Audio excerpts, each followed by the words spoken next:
Betty Musa is getting ready for her usual Sunday service at the Action Chapel at Kutam Road.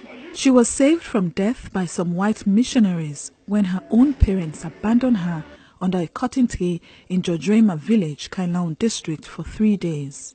Everyone thought she was a devil. My people were so scared of me, they said, because born without arms, I was evil. I was some kind of devil. So they decided to go and lay me under the cotton tree, and then maybe the devil will come and take back its property. So then, that's what he did. I spent about 3 days there. I never returned.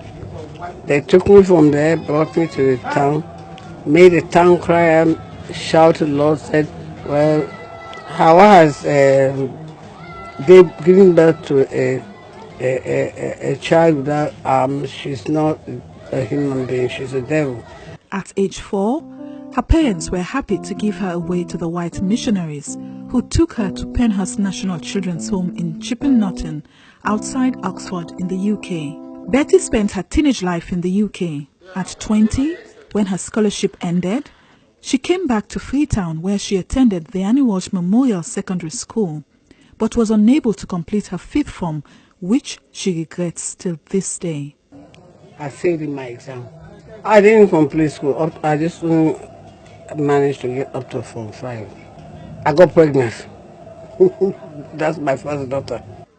Because she had an extra mouth to feed, she found work as a secretary at the Ministry of Social Welfare, Gender and Children's Affairs. She worked at the ministry for 16 years as a contract staff. Having worked at the ministry for nearly 2 decades, she was never promoted nor made a permanent staff. Her next option was showbiz. I came to know Betty in the entertainment industry. I remember Betty was in Conakry, Guinea.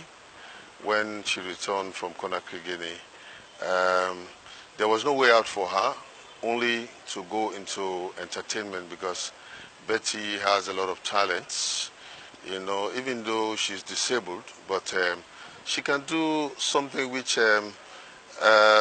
maybe ordinary somebody cannot be able to do it. Shortly afterwards, she had Adonis, her second child. Adonis has always been with his mom. She took him everywhere. Because of her, I gained a lot of opportunities. Plenty people came to my aid. Plenty people helped me out. You know, I can't even remember all those that helped me just because of her. One example is the Sierra Leone embassy. I gained respect there just because of her, because I was so close to my mom. I was glued to my mom. Wherever she goes, I go there. Whatever she does, I do it with her. You know, because of that, you know, people just give me the respect. Up till now, I'm seeing some that I used to know in Guinea. I'm seeing them here. They still give me the respect because I was, you know, I was faithful to my mom. Betty has no source of income for now. And what makes her miserable is that she has no accommodation at the moment. Her son is not financially strong to take care of her mother's needs. In times like this, she believes the Disabled Commission should come to her aid. We are not a social welfare institution.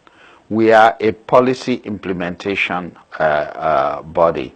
However, we work closely with our parent body, the Ministry of Social Welfare, Gender and Children's Affairs, and it is that body that should really handle specifically social welfare issues.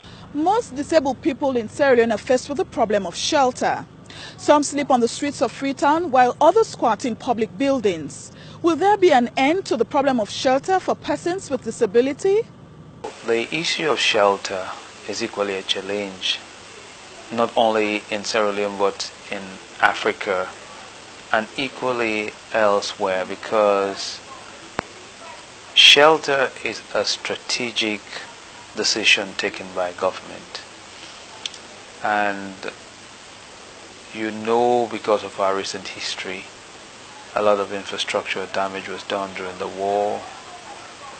We have been looking at specific areas of development, and shelter has been one area that we've had challenges, but in a way, as the commission was set up, we have been looking seriously in the aspect of shelter for disabled people.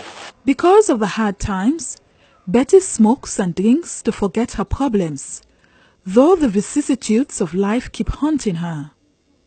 Who will wipe her tears will be a real friend in need. Until Betty gets help, smoking will be her only source of courage for now.